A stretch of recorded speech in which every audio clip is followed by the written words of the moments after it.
Railway চাকরি পরীক্ষার প্রশ্নপত্র ফাঁস হয়নি বলে দাবি করেছেন পিএসসির চেয়ারম্যান সোহরাব হোসাইন। তবে কারো অপরাধ প্রমাণ হলে কঠোর ব্যবস্থা নেওয়ার কথাও বলেন তিনি।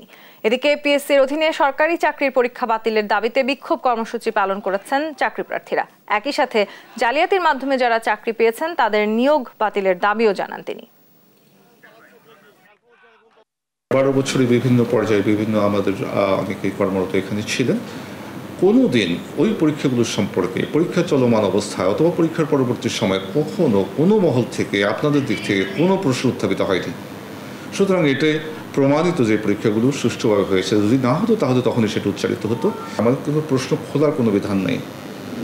তো সেটি আপনার বিভিন্ন বিভাগে যায়, বিভাগেরগুলো। আর ঢাকারগুলো এখানে একটা বর্ডরুম আছে, 24 ঘন্টা পুলিশ পাহারা থাকে, সেখানে সংরক্ষিত থাকে। এবং পরীক্ষার দিন সকালবেলা 2 জন বিশিষ্ট নাগরিকের উপস্থিতিতে এখানে লটারি অনুষ্ঠিত হয়। এখানে যারা উপস্থিত থাকে কয়েকজনের কাছে ওনারা টেস্ট কপি পাঠান। টেস্ট কপি পাঠালে আমরা দেখি যে যা আসছে লটারিতে সেটা ঠিক আছে, কিন্তু থাকে ঠিক আছে, প্রস্তুত থাকেন। 9টা 30 মিনিটে আমরা সেটি আমাদের বিভিন্ন ক্যান্ডিডেট যাদের কাছে পাঠানোর কথা পাঠিয়ে দিই। তখন 6 সেটের মধ্যে একটা সেট নির্ণীত হয়। আর নন গ্রেডারের ক্ষেত্রে আলোচ্য পরীক্ষার ক্ষেত্রে যেমন 4টা সেট থেকে একটা সেট, এটি লটারি হয়েছে 9টা 25 মিনিট এবং 9টা 30 মিনিট আমরা সমস্ত কেন্দ্রকে জানিয়ে দিয়েছি। কোনো অপরাধ যদি প্রমাণ হয় এবং সেটি যদি পিএসসির এখতিয়ারভুক্ত হয়, তাহলে আইনে যা ব্যবস্থা নেওয়ার বিধান রয়েছে তার সর্বোচ্চ ব্যবস্থা পিএসসি নিতে পারে।